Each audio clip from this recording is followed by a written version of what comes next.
তখন 2001 সালে তারা দুইজন মন্ত্রী পেয়েছিল, পাওয়ার পর তারপর যখন 2008-এর নির্বাচন, মন্ত্রী পাওয়া মানে কি, মনে করি আমরা যে ক্ষমতায় থাকে কিছু লোককে সুবিধা টুবিধা দেয়, দলের মানে আপনার প্রসার ঘটায়, তো তারপরে 2008-এ কিন্তু তাদের অবস্থা ততটা ভালো হয়নি, তারপরে তারা বিএনপির সঙ্গেই ছিল। তো এই যে অবস্থাটা, কাজে জামাতের শক্তিটা এই মুহূর্তে যেহেতু আওয়ামী লীগ নাই, কাজেই আপনি বুঝবেন না। কিন্তু বাংলাদেশে এখন মানে আগে যখন থাকে একটা সময় হয় কি যে প্রধান যে দলটা সেই দলটা থাকে তার সমর্থক, আর বাদ বাকিগুলি হয়ে যায় তার এন্টি।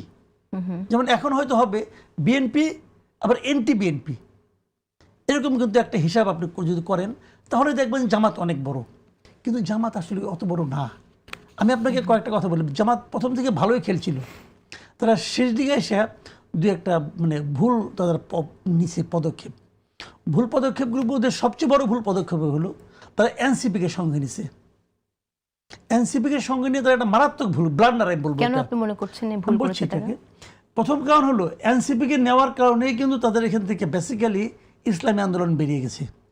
ইসলামী আন্দোলন কিন্তু অভিযোগ করছে, দেখেন ইসলামী আন্দোলন যে জোটটা 11 দলীয় যে জোটটা ছিল, সেই জোটে প্রথম ছিল 5টা দল, ইসলামী আন্দোলন ছিল উদ্যোক্তা, জামাত হলো ওখানে 6 নম্বর দল, ঠিক আছে। তারপরে 3টা দল, এই এনসিপি, এবি পার্টি এবং অলি আহমেদের এলডিপি, এই 3টা যে ঢুকছে এখানে, এটা ইসলামী আন্দোলন জানে না, জামাত নিজ দায়িত্বে ঢুকেছে। কারণ জামাত কেন এনসিপিকে ঢুকাইলো, ঢুকাইছে এই কারণে জামাতের পেছনে ওই লেজের মতো 71 সালটা লেগেই ছিল, ওটাকে ছাড়ছেই না। ওইখান থেকে বাঁচার জন্য সে 24কে জোড়া দিতে চাইছে, যে আমাদের পেছনে 24 আছে 71-এর বিকল্প হিসাবে। এটাকে আনতে যাই যে জিনিসটা হয়েছে, 24-এর অগাস্ট মাসে সারা দেশে বিএনপির কিন্তু এক ধরনের চাঁদাবাজির অভিযোগ বিএনপির নেতাকর্মীদের বিরুদ্ধে ছিল। বিএনপি বলেন অথবা বিএনপির নামধারী বলেন, প্রচুর অভিযোগ ছিল তারা চাঁদাবাজি করছে, গণমামলা করছে, আওয়ামী লীগের লোকজনকে হয়রানি করছে, এই ধরনের একটা অভিযোগ ছিল।